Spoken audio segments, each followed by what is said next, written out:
There are no cosmetic changes to the 2018 model year version of the Subaru Forester, and thus these are photos of the last model year update, 2016, with just spec upgrades filtering to the petrol-powered 2.5 IS, Turbo Petrol 2.0 XT Premium, and Turbo Diesel 2.0 DS models. The trio of grades now adopt the company's Vision Assist technology pack, with blind spot monitoring, lane change assist, rear cross-traffic alert, side view monitor and adaptive high-beam headlights. Further, the eyesight camera-based forward monitoring system now includes lane-keeping assistance. The latter lane-keeping assistance system is only available on the diesel model with a CVT automatic transmission, but not the manual version, and it's the only variant that sees a price change as part of the 2018 model year Forester update. The image above is not a new 2018 Subaru WRX STI with a hatchback body style on Subaru's WRX STI overview and build page. It's a good rendering by Instagram user William Brad of what the new STI would like if Subaru offered the performance model in the 5-door configuration. Fans want to know, where's the Subaru WRX STI hatch? WRX and WRX STI enthusiasts have been asking for the 5-door hatchback WRX STI since Subaru dropped it on the 4th generation model. Subaru wanted to distance the WRX STI performance cars from the new generation 2017 Impreza compact line. One of the big differences was, Impreza keeps a 5-door hatch and it was dropped on the WRX STI. WRX STI owners still want the extra utility the hatch offers over the sedan, and they use their performance cars for transporting cargo and sports equipment on the weekends. New Impreza 5-door models are selling better than the sedan for these reasons. If Subaru brings back the hatch in the WRX STI line, they will sell many like its stablemate. Subaru offers new roof mounting brackets. Subaru recognizes the need for more cargo carrying ability in the performance sedans, and now 2018 Albanian Lex WRX and STI models feature new mounting brackets for easier mounting to carry snowboards, bicycles and cargo carriers on the roof. It's a good addition, but it still doesn't offer the versatility and usability of the 5-door. Now that Subaru has brought Impreza manufacturing to the US factory in Lafayette, Indiana, it should free up space on the Japan factory line where the WRX STI is built, where build capacity was an issue before. Now that the new generation Impreza and Crosstrek are done, Subaru Corporation is focusing on the new 2019 Forester, next in line for a complete remodel and the Subaru Global Platform. When will WRX STI get attention? Subaru won't make major changes to the WRX STI until it gets a complete remodel for the 2020 model year. Subaru Corporation has not confirmed a 5-door hatch body style for the WRX and WRX STI performance cars, but they are aware enthusiasts want one like the pure red 2018 WRX STI rendering above. Stay tuned. The Impreza Sport takes the new for 2018 car and adds 18-inch wheels, larger 11.6-inch front brake discs, torque vectoring and a sport-tuned suspension, then ties it all together with a wing that is, by WRX STI standards, at least, fairly modest. Note that you don't get any extra power over the standard Impreza, and, perhaps counterintuitively, Sport is actually the heaviest of the bunch at 3,108 pounds. Let's get this out of the way, the Impreza Sport is not a budget WRX. It rides on a newer chassis and it's got a wing in the back, but the difference between this and a real Rex is night and day on every front, most notably power, and handling. Razor sharp. This is not.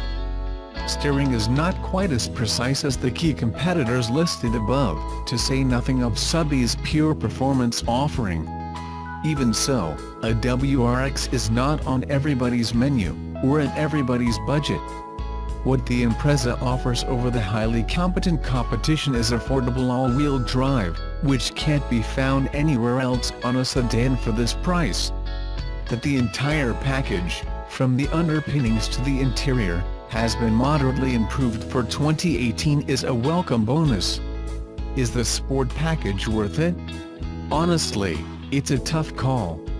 You don't gain any power, but brakes are somewhat better than the soft shoes most Subarus wear. I'd advise an enthusiast to go with the manual and pocket the cash you'd save, but the reality is that the continuously variable automatic transmission is acceptable for the majority of drivers.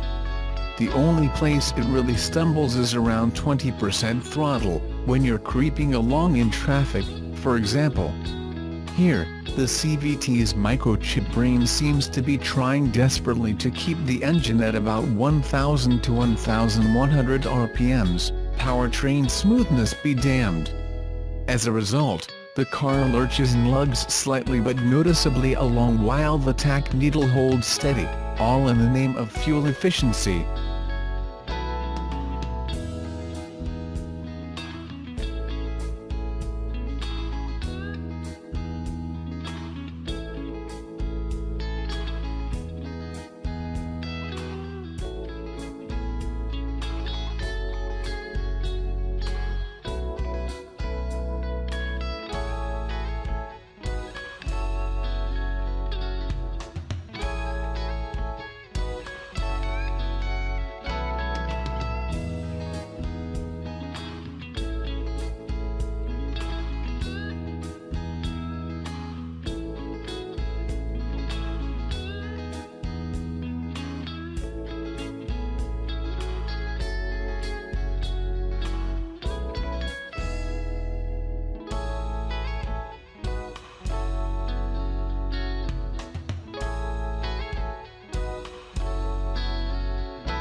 Elon Musk says the Tesla Model 3 will bring electric cars to the masses, but the reality is they're already here, and the Nissan Leaf is one of most popular EVs around. I drove a Leaf in the UK almost a year ago now, and I found it to be far better than I expected. Now, Nissan is ready to unveil a new, even more developed Leaf for 2018. The 2018 Nissan Leaf is set to be unveiled in full on September 6, but Nissan has already released teasers of its all-new electric car. The only still image of the car so far shows a dramatically redesigned rear light cluster, but it looks significantly sharper than the old one.